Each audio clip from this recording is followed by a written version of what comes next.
In today's video, we're going to briefly discuss one of the major misconceptions about Christianity.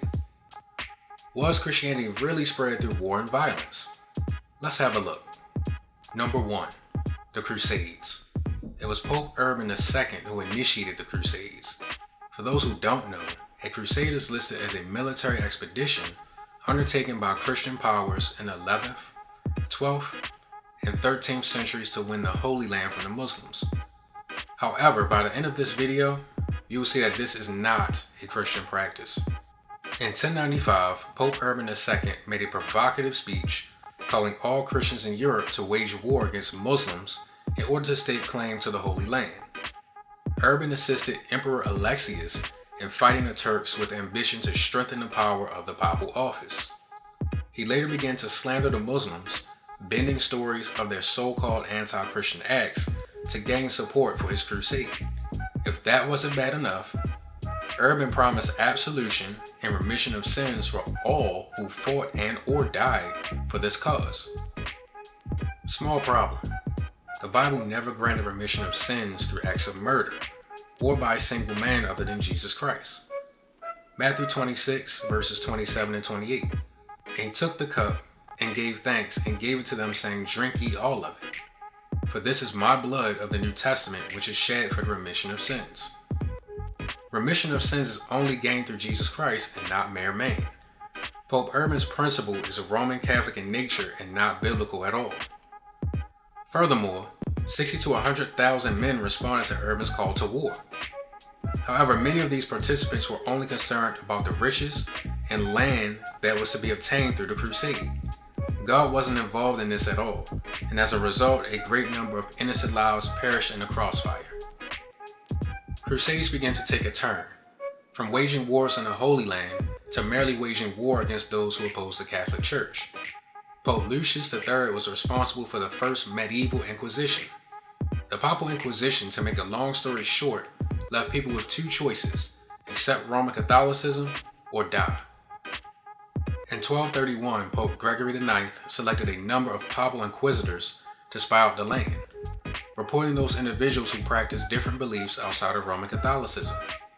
Once the heretics were caught, they were faced with two choices: convert or die. For those choosing the latter, they were subject to severe punishments such as burning at the stake.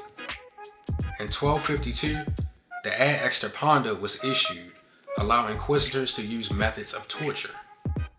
Unfortunately, the Crusades didn't stop there. The Spanish Inquisition was started by Catholic monarchs Ferdinand II of Aragon and Isabella I of Castile.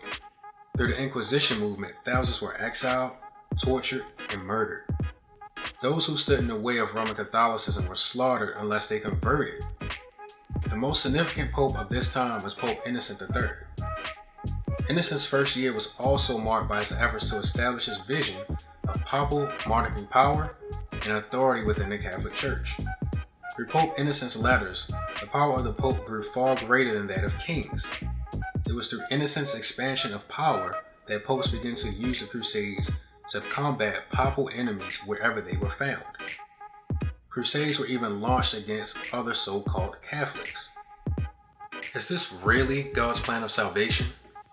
What does God have to say? Luke chapter 9, verse 51 through 56.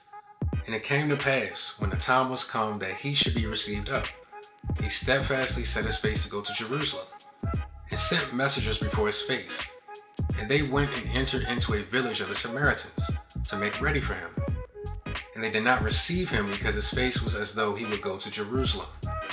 And when his disciples James and John saw this, they said, "Lord, wilt thou that we command fire to come down from heaven and consume them, even as Elias did?" But he turned and rebuked them and said, "Ye know not what manner of spirit ye are of. For the Son of Man is not come to destroy men's lives, but to save them." And they went to another village. Although people resisted Jesus, he was not willing to kill them. Matthew 26:52. Then said Jesus unto him, "Put up again thy sword into its place. For all they that take the sword shall perish with the sword." Matthew 5:44. But I say unto you, love your enemies, bless them that curse you, Do good to them that hate you, and pray for them which despitefully use you and persecute you.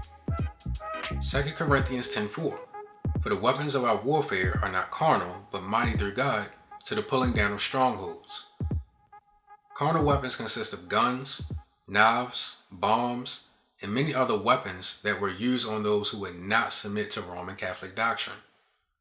Christians in the Bible were beheaded, crucified, exiled, stoned, and fed to lions.